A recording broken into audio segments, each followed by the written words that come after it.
Donald Trump holds the most memorable press conference in any president's history, and we talked to the Maricopa County Board of Supervisors chairman. Welcome to the Mike Broomhead Show. Well, I got a message, I got a song. Can I get a witness? Tell me what's going on. I show the people. A two-part interview this week about the stadium where the Diamondbacks play, Chase Field. It's in Maricopa County Stadium District. The chairman of the County Board of Supervisors gives us their point of view in this battle. That's coming up in a few moments, but we start every show off with something we call The Sweep. And it's sponsored by our good friends at Zero Res Carpet and Tile Cleaning. Let's start with Donald Trump and the press conference. Man, it was worth the wait. If this next 4 years is like this press conference, it is going to be the most entertaining time in presidential history. He did not pull any punches. Earlier in the week, what happened was a story came out based on some intelligence data and a dossier that was out there that nobody in the media wanted to touch because it couldn't be substantiated. There's a big difference between intelligence and evidence. And so a website called BuzzFeed ran with it, and then CNN jumped on board. So during the press conference, Donald Trump was going to have none of it. The whole point of the press conference was to talk about his sons, his two oldest sons running his business. So before we get to the BuzzFeed stuff, I want you to see what he was there for. That was talking about how he was going to divest himself from his businesses. My two sons, who are right here, Don and Eric, are going to be running the company. They are going to be running it in a very professional manner. They're not going to discuss it with me. Again, I don't have to do this. You know, I learned something about the president. The president and the vice president are exceptions. And what I mean by that is other members of Congress or members of our government have to divest themselves of their business interests if they want to hold that office. The president and the vice president are expressly accepted in that, which means if he did want to run his businesses, he could. He says he didn't. To this extent, they even said if a foreign dignitary stays in a Trump hotel or a Trump property, all profits from that stay will go to the Treasury. So they will make no money on those foreign dignitaries. Now, very quickly, this is how the next 4 years, the press and Donald Trump are going to be. This is what he had to say. It's so funny. The website BuzzFeed ran with this dossier, which turned out to be totally false. This is what he called BuzzFeed. As far as BuzzFeed, which is a failing pile of garbage, writing it, I think they're going to suffer the consequences. They already are. So a failing pile of garbage. BuzzFeed on their website, by the way, is selling failing pile of garbage T-shirts, so they're trying to capitalize on it. Let's shift to something else that's important. Right now, the cabinet positions are being held, the testimony is being held to certify or to verify, to approve some of these positions. Cory Booker is a senator, and he's testifying against a fellow senator, Jeff Sessions. Jeff Sessions is in line to be as the nominee to be the Attorney General. Cory Booker, 11 months ago, Cory Booker was giving an award to the marchers in Selma. These are the civil rights marchers in Selma. This award was co-sponsored with Jeff Sessions. He said, I am blessed and honored to have sponsored this with Jeff Sessions. 11 months later, and maybe a presidential run in his future, Cory Booker had this to say. I know that some of my many colleagues are unhappy that I am breaking with Senate tradition to testify on the nomination of one of my colleagues, but I believe, like perhaps all of my colleagues in the Senate, that in the choice between standing with Senate norms or standing up for what my conscience tells me is best for our country, I will always choose conscience and country. So you mean to tell me that in 11 months, Jeff Sessions went from being honorable and him being blessed to work with him, that now he's a racist and he shouldn't have the job of Attorney General? This is politics, and I'm going to make a prediction. Cory Booker will give, if not the first one of the rebuttals from the State of the Union address when President Trump does that. They always have the opposing party afterward give a rebuttal. That will be one of the guys because he is running for president. Mark my words. So now let's shift to the current president. President Obama gives his farewell speech in Chicago. He said he wants a smooth transition of power. He once again gave credit to the Bush administration for how well they treated them. And the most touching moment of the night was when he talked about his family. He teared up, they teared up. I really do believe that the 8 years in that office humbles anyone. It's a job that is very difficult. There's only 45 presidents ever in existence, including Donald Trump, and there's only, I think, 4 or 5 that are still alive. So it is an office and it's a fraternity that is very, very small. Shifting to Arizona, the State of the State address. Governor Ducey focused on education. He said he wants signing bonuses for teachers that will commit to working in low-income neighborhoods, because some of those neighborhood schools seem to be the ones that are at the most risk and the hardest to educate. So if good teachers will commit to work in those neighborhoods, he wanted to start off with a $1,000 signing bonus. Now, to a lot of people that say $1,000 isn't going to make a difference if a teacher can teach in North Scottsdale or in one of these neighborhoods. Maybe not. But for the teachers that do commit to those neighborhoods, I think it's a great incentive and a great way to say thank you. It's a really good start. I talked with the governor on the radio show earlier this week. He said he is committed to doing this. Wants no tax increase at all. And then there's a Good Samaritan law, which we can talk about this later on in the year. A DPS officer earlier this week was shot in the shoulder during an accident investigation. A civilian shows up, not only kills the suspect, but helps save the officer. So congratulations to that civilian. At the taping of the show, none of them had been named, but we know the officer had non-life-threatening injuries. Coming up here in just a few moments, what we're going to do is a two-part interview, two interviews, or 2 parts to this interview, where we are going to have the good friends of ours on from the Maricopa County Board of Supervisors talking about the stadium battle with the Arizona Diamondbacks. Both sides wording everything very carefully, not wanting to worry the fans from the Diamondbacks or the taxpayers from the county. We'll do that here in just a few moments. We'll get to that 2-part interview. You're going to love it. It's just a great interview. But right now, before we get to that, let me talk to you about my friends at Zero Res. Here's the deal with Zero Res. They have something called empowered water. It's their product. It makes them different. No soaps, no chemicals. It's just water. It's safe enough to drink, but it cleans like cleaners and chemicals do without the harsh side effects. Zero Res has a great special going on for the new year. 3 rooms of carpet, Zero Resified in your home for $119. I love them. I wouldn't call anybody else, and you shouldn't either. And by the way, they do a fantastic job on tile. We'll be back.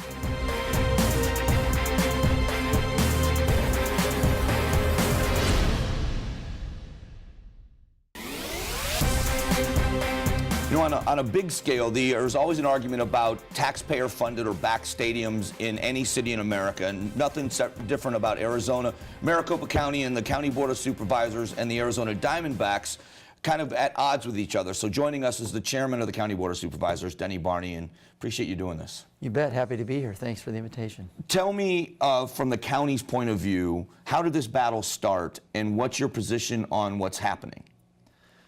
Well, it's when you really break it down, Mike, it's at the heart of it is a landlord-tenant dispute.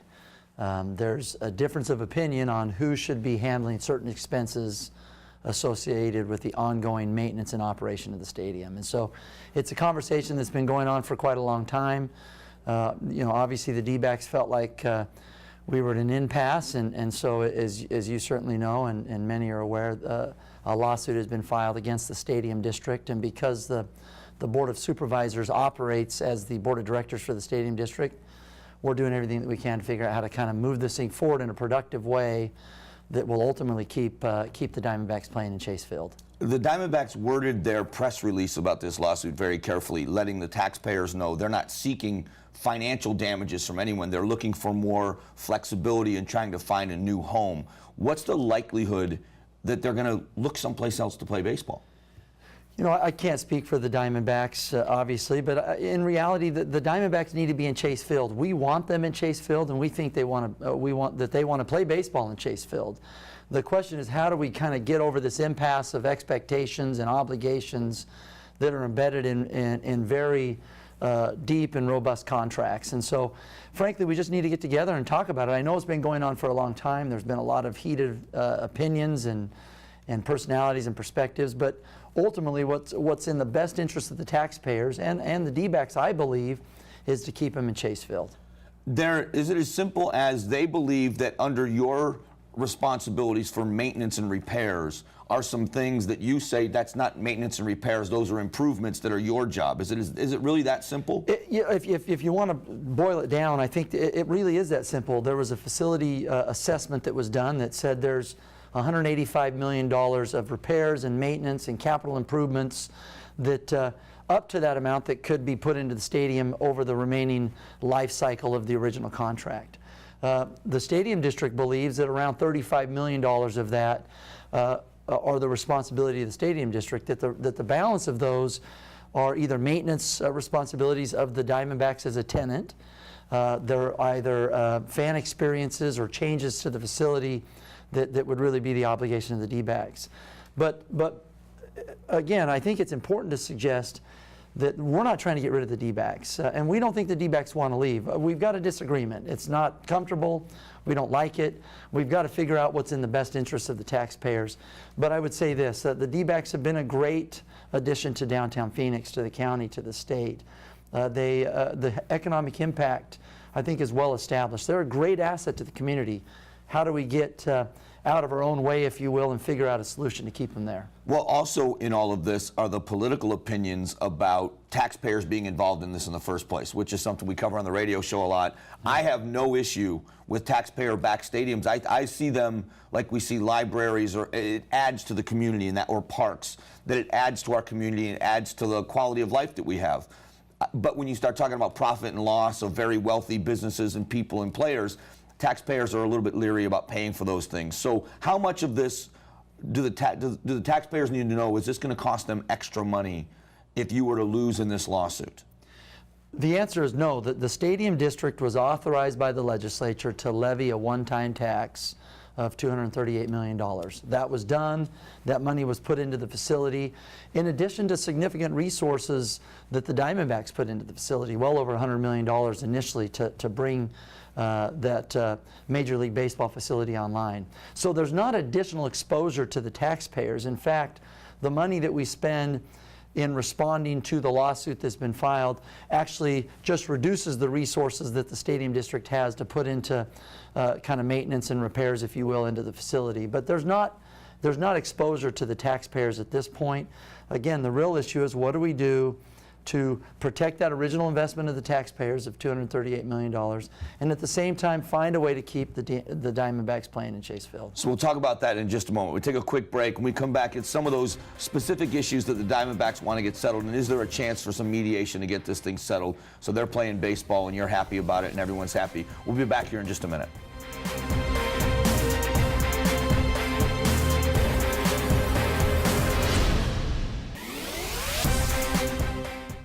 We're back. We are talking with Denny Barney, who is the chairman of the County Board of Supervisors of Maricopa County. And you really do seem to be genuinely uncomfortable with the idea of this difference of opinion with the Diamondbacks, that you wish it was a better relationship. You want the Diamondbacks here, and you believe it's good for Maricopa County that they've been here.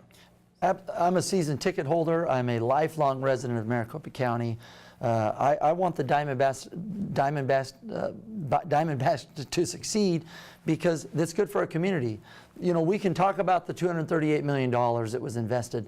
Was it a good or bad investment? I believe that it's turned out to be a great investment. The Diamondbacks have created tremendous benefit and value for the community. The question isn't whether or not we want them here. The question is, what do we do to keep them here in Chase Field moving forward? So when you look at the stadium, can you give us some specific examples of what the Diamondbacks believe is your responsibility that you believe is not? What are some of the things that are being argued about? Well, at the heart of the disagreement is the idea of who's in charge of some of these ongoing maintenance expenses. I think what we can agree on is that the expenses to maintain the facility has gone up, maybe to levels that are greater than what anybody anticipated. We've put $42 million into repairs and issues in the facility, which we think are critical to the ongoing operation and safe existence of the facility. I think really the Diamondbacks would love to see the stadium go from a 48,000 seat facility maybe to something less than 30,000 seats. That ought not be an expense that the Stadium District bears. There's other things that are part of the fan experience that could be considered capital investment in the facility that we believe are outside of the responsibility of the Stadium District. Who is the mediator? Who decides? Will it be a judge ultimately that sits down and looks at the contract and tells both sides what your responsibilities are in the opinion of the court? When do you anticipate something like this can be settled and we're just playing baseball again? Well, we have to make a decision right away. Do we want to force for arbitration? We think there's provisions in the contract for that would allow us to come together and allow cooler heads to prevail to find a solution. If arbitration isn't an option, then ultimately it does go to the courts and it follows the path of litigation. But I don't think that's the best outcome. The best outcome is to come together in a productive way and figure out what we can do to meet the needs that they have that would allow them to continue playing baseball in Chase Field. And I think we can do that. I think the taxpayers have received a great benefit out of this investment. I think that our hope is that we can continue to keep the D-backs playing there. Yeah, I'm a fan, and the other events that are held inside the stadium are also an asset to the All-Star game when it was here. Yeah. It's hard to replace anywhere the kind of exposure for the entire valley when you have an All-Star game or something like that where the attention is on the stadium and the views of the city and downtown and what a beautiful place it is. Those are something else that just adds to the kind of the atmosphere of Maricopa County and downtown Phoenix. Absolutely, and frankly, there's been a lot of great events outside of Major League Baseball in the facility, and we're going to continue to see those. But at the heart of this is Major League Baseball. If we don't have the D-backs there, the cost to operate and maintain that facility doesn't work. It's massive, it's expensive, but it works as long as we have the D-backs playing there. So that's going to be our effort. So last question, worst case, best case scenario, timeline-wise, when can we expect to see some resolution in a best case scenario, and how long could it take in a worst case scenario, in your opinion? Initially, we need to decide how we respond to the lawsuit that's been filed, and that'll be conversations that we're going to have as a board with legal counsel here in the next week or so. From there, we have a limited amount of time if we're going to put an answer to the lawsuit to put that answer out. And from there, it starts going through the courts. So, best case, maybe it takes us a couple of months to come together and figure out a non-litigious solution to get to the bottom of this. Worst case, these cases can take years, and that's certainly not productive for anybody. Well, I appreciate the opinion and you coming down and explaining it to people. I think for the taxpayers, we read short news stories and we hear us talk about it on the radio, but we don't have much time to get a bigger picture. So we appreciate the county's picture of this, and we hope for a resolution. Thank you. It's Thanks good for to be coming here. down. Pleasure. I'll be back.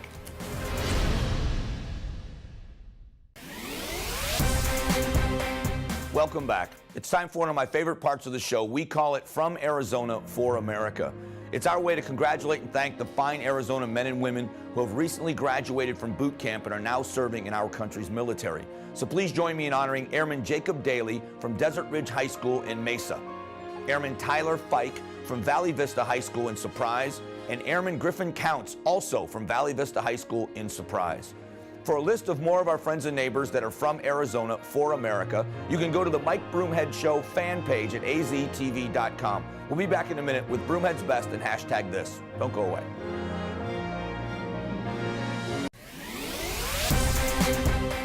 Time for my favorite part of the show. We call it Broomhead's Best. The Arizona Cardinals did not have the season they wanted, but we have 3 Cardinals going to the Pro Bowl and 5 going as alternates. David Johnson, his first Pro Bowl, and he had a phenomenal season. A little bit of an injury at the end, but he's going to be fine. Patrick Peterson going to Pro Bowl number 6, and the timeless Larry Fitzgerald with the franchise record number 10 going to the Pro Bowl. Those 3 and the 5 alternates are this week's Broomhead's Best. Congratulations, guys. Next year, let's see if we can improve the on-the-field score, but what a great time for those 3. Now we do something we call hashtag this. All right, hashtag death penalty. Dylan Roof, this was the kid, the young man. I don't want to say kid, he's a grown man. The Charleston shooter. This is the one that targeted a very historic black church and murders 9 people. First time ever for a hate crime. Convicted of this and sentenced to death by a jury. I'm not a bloodlust person, but if there was one cold-hearted person that deserves the death penalty, it's this guy. How do you sit at a Bible study and pray with people and open fire and kill 9 of them? So it's a fitting punishment. Sorry to see anybody lose their lives, but that's just a horrible, horrible thing. We'll be back here in a few moments to close out the show, so don't go away. You know, this week, Donald Trump made headlines again by the press conference and the contentious back and forth with CNN and the people from BuzzFeed. But what's going to happen next week is the inauguration of the 45th President of the United States. It will be my honor to be at my second inauguration of my lifetime. I was at an inauguration for Jimmy Carter when I was 9 as a little boy. I'm going back now as a grown man to witness history, American history, and the peaceful transfer of power. Two people couldn't be further apart on policy in Barack Obama and Donald Trump. And yet, there will be this peaceful transfer of power for the entire world to see. Our government has been called the Great Experiment. And so far, we have built the greatest economy the world's ever seen. We have changed the world with space travel. And we are the cutting edge always in the world and a superpower militarily. I would say for being a superpower and being a great experiment, we've done something spectacular. So it doesn't matter which side of the political aisle you're on. We will watch the power go from a very liberal Democratic president to a Republican, very outspoken president that's never been in government before. He's been a billionaire businessman. The world's never seen anything like it. We don't know what the next 4 years holds, but I will be there. We're going to bring some of that to you. The radio show 2 days, and I'm telling you, I'm looking forward to it because our government and our form of government should be taught to our children for the greatness that it is. This is the election of the people, electing who they want to be our leadership. And in 2 years, the Congress and the House can change, a third of the Senate, and in 4 years, we can get a new president. Have a great week, everyone. Thanks for joining us. God bless. Get more of Mike Broomhead on Facebook, Twitter, and of course, weekday mornings from 6 to 10 on News Talk 550 KFYI.